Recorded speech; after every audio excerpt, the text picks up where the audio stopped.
Welcome students to Unit 4, which is the relationship between educational psychology and teaching and learning. We will, in this unit, be looking more closely at our understanding of educational psychology and how it relates to what we do in the classroom space. Before we do that though, I would like to do an overview of all the topics we've covered thus far, just as a refresher, to ensure that we have a good grasp of the concepts before we delve into this topic. So we've covered 3 units so far. As you will recall, the first was the introduction to the subject of educational psychology. We then looked at the historical development. We looked at the main theorists, what thinking was in former times on the field of educational psychology, which it may not have been called at that time. And then, of course, we looked at the different schools of thought. Our point of departure for this module was to talk about educational psychology and that it is one branch of psychology. And this branch of psychology, which we call educational psychology, deals mainly with the problems, the processes, and the products of education. So it's really an attempt to apply the knowledge that psychology brings and to apply to the field of education. And so we look at the learners, we look at the learning processes, the learning situations and strategies in order to best provide a safe, healthy, and easy applicable learning strategy for our students and for within the field of education. So as teachers, we really use educational psychology to guide us in how to understand our students, to understand their learning processes, and to understand how to tailor make our teaching approaches to best suit the children and the people that we serve. The major approaches to educational psychology which we touched on, the behaviorist approach, the cognitive approach, the psychoanalytical approach, the humanistic approach, and very briefly the neurobiological approach, which we also spoke about as being related to cognitive psychology throughout this module. So this is a reminder of those approaches. We look at the chief exponents, who are the theorists within those fields, and what their main focus was. So the reason that we really do this is as you progress through Educational Psychology 1, which is what you are doing now, you will start to develop an approach to education that is your own. You will take the learning that you have gone through within this module, also the learning that you have picked up in other modules, and you'll begin to really create your own type of approach, your own strategy to learning, your own strategy to teaching. And this is very important. Not everybody is going to teach in the same way. You have different personalities and different temperaments, and therefore you will view education, you will view learning, and you will view teaching in different ways. So some of you may feel more inspired by a behaviorist approach, and you'll find the way that you do things is more in line with a behaviorist approach. Some of you may feel that humanistic approach is more your tune, and that is completely okay. You can decide to do one or the other. And some people even decide to use a trans-theoretical approach, which means that you choose more than one approach to teaching. So you may be a humanistic teacher or you believe in the humanistic approach, but you also have modalities or you have techniques that you take from the modality of the behaviorist approach. So what does this mean?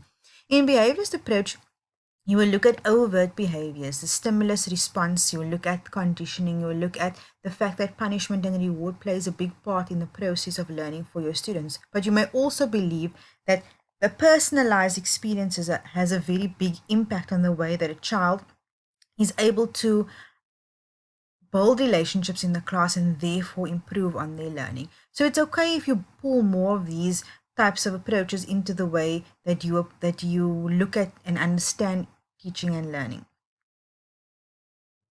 All that being said, what you need to remember is if you know what your approach to teaching is, if you know what your approach to learning is, you are more likely to be able to deal with any challenges within your classroom because you understand and you know that this is what I expect, this is the way, this is my outcome, this is the way I will get to my objective or my outcome, and therefore you're easily guided.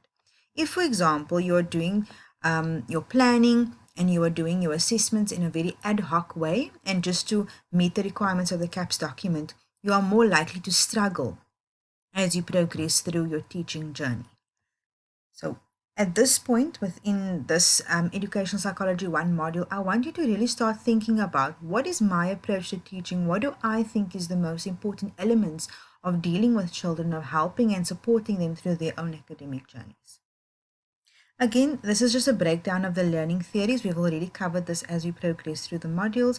We look at the behaviorist theory, the cognitive theory, the constructivist theory, and you have already gained an understanding of these types of theories and understood the way in which it relates to teaching and learning.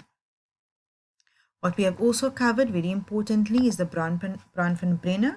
This is the model of child development, how the various levels and the various models, or rather the various experiences in a child's life, does have an effect on the way they're able to learn and the way they're able to respond to what you are doing within the classroom space. We also looked at the asset-based approach, which is looking at children and people and individuals in a more positive way, looking at what assets they can bring into a situation. So if you see a child in your classroom who is very good with their hands, you see a child who loves making models and learning through that way, you then understand that their asset is that they are able to learn experientially, and you can therefore tweak your learning opportunities, you can tweak your assessments to best suit the needs of that child.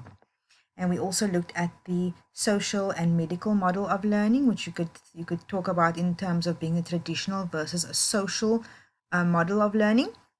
And this is also a time for you to look at where do you fall within that within the range. Do you fall within the more social learning model range or the traditional model range?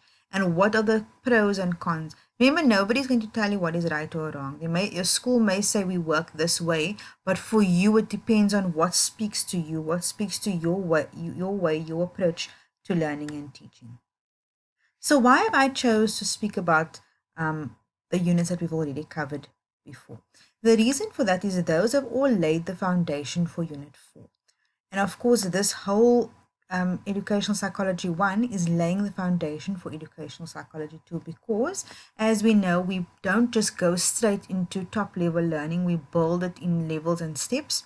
And as we progress, we start to gain more and more understanding of the concept. So at this point, you might still feel a bit confused, a bit not too sure how exactly all of this fits together. But as you progress, you should be building on that understanding and have more aha moments. And like, okay, I've heard this concept before.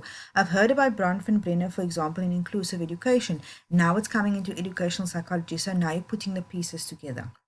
So far, we've built an understanding of what educational psychology is. We've looked at what the impact on the educational landscape it has. We talked about, if we think about Unit 2, we talked about how it started, why it was needed, and what the various points of view were, and how it affects the way in which we approach teaching and learning. So all of this has laid your foundation. As we will now move to Unit 5, after we've completed all the work within Unit 4. When we move on to Unit 5, you're going to see that it's going to become a lot more practical. We're going to be talking about children in a very specific way in terms of the development. But if you don't have a good grasp of all of this that we've done before, it will be more challenging for you to focus in Unit 5. And this is the reason that I've been going through what we've covered this far. So educational psychology talks about teaching and learning in very practical ways. And so we're going to look at that, what the breakdown of the educational psychology focus is in the next slide. So for the purposes of this module, we'll look at educational psychology as it impacts the teacher, the learner, the learning process, the learning environment, and the learning resources. So as you know from when we first learned about educational psychology, it does impact a lot more than this. But for the purposes of you as teachers in training, these are the elements of educational psychology that we will focus on. I want to remind you that we are not just looking at the teacher or the learner here, but we're looking at what is the relationship between educational psychology and these various components. How does it impact the way that we approach learners? How does it impact you as a teacher? Why is educational psychology so important? As you would have seen, we're going to be looking at in the next slide. I've uploaded a Word document under Unit 4, and it outlines the various characteristics and components under each of these levels that we'll be looking at. The reason that we need to be very careful about this is that we need to understand what exactly is it that needs to have a importance in our learning process. When we're thinking about the teacher, we're thinking about the various characteristics a teacher should have. We're thinking about the skills and strategies a teacher should have, but we also need to know why these are important. If we understand the why, it is easier for you to do something rather than just doing it because you are told and expected to do so. So let us look at the breakdown of each of these in the next slide. As I alluded to in the previous slide, these are the areas we'll be focusing on within the field of educational psychology for you as teachers in training. So educational psychology influences our understanding of a teacher. And why is that? As a teacher, you have a great impact on the learners in your classroom space. You can help them to have a positive day. You can help them to have not such a good day. You can help them to overcome challenges. You can help them to really grasp the knowledge or not. And you can also help to identify areas where they are really struggling. This is why, as teachers, educational psychology encourages teachers to really understand what personality traits and characteristics are important to be a quote-unquote good teacher. I would not use the word good, I'd use the word effective, or helpful, or motivational teacher. So what exactly are those characteristics and those traits? And part of that is really knowing that you as a teacher need to understand people. You need to understand children. If you see a child doing something in your class, your first go-to should not be that child is naughty, but why is that child doing what they are doing? Why are they deciding to make that choice? Everything we do is a choice, and there's always a why that goes behind that choice. So the child doesn't maybe just choose to have a complete tantrum in the middle of the class.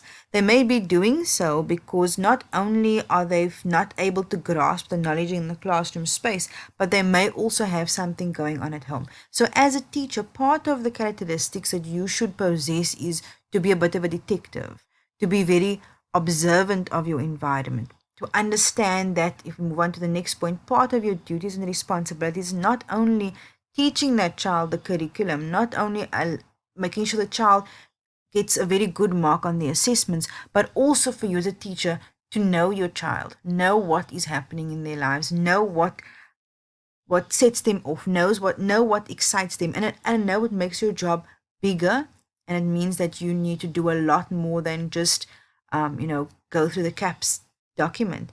But really, it's about getting to know your children. But remember, this is all part about being an effective teacher. It's all part of really reaching those children. It's about building those relationships. So your duties and responsibilities includes not just teaching, but it also includes getting to know your child. You should also know how to deal with conflicts, because conflicts will exist between your learners. It will also exist between your colleagues and the school management. And so it's important for you to possess and to develop the skills of conflict resolution. Also, your own anxiety and tension, as well as the anxiety and tension that is in your classroom space. Once again, it comes back to being observant. You need to observe your environment. What is happening in the environment right now that is causing the tension, that is causing the anxiety within the classroom space? So how does educational psychology influence this? This really encourages you to understand. And so psychology is a lot about understanding what is behind something. So psychology here within the educational sphere is understanding what is happening that is influencing this child to perform well or not to perform well within the educational setting and the educational sphere. And that brings us to the teacher's motivation. Not only do we think about teacher's motivation, but we also think about the learner's motivation. Understand the motivation behind someone doing what they're doing. Understand the motivation behind the child making that choice or the child doing well in the classroom space. And this is extremely important for you in a personal capacity, but also for you to help you reach your learners. Another, if I can use the word important again, because I've used it quite a bit in the last few sentences, but another important element within the teaching, within the teacher little bubble is the mental health. Mental health of a teacher is vital. I know in the settings that many of us work in, you're not able to really take care of yourself, not able to take a break because there's so much work, so many challenges, so many kids you need to worry about. But if your mental health is not in a good place, you're not able to help a child who perhaps struggles with their mental health too. And this is where educational psychology comes in and says, this is what you need to understand about mental health. Okay, so this is going to be the end of the first video. We'll continue this in the next video.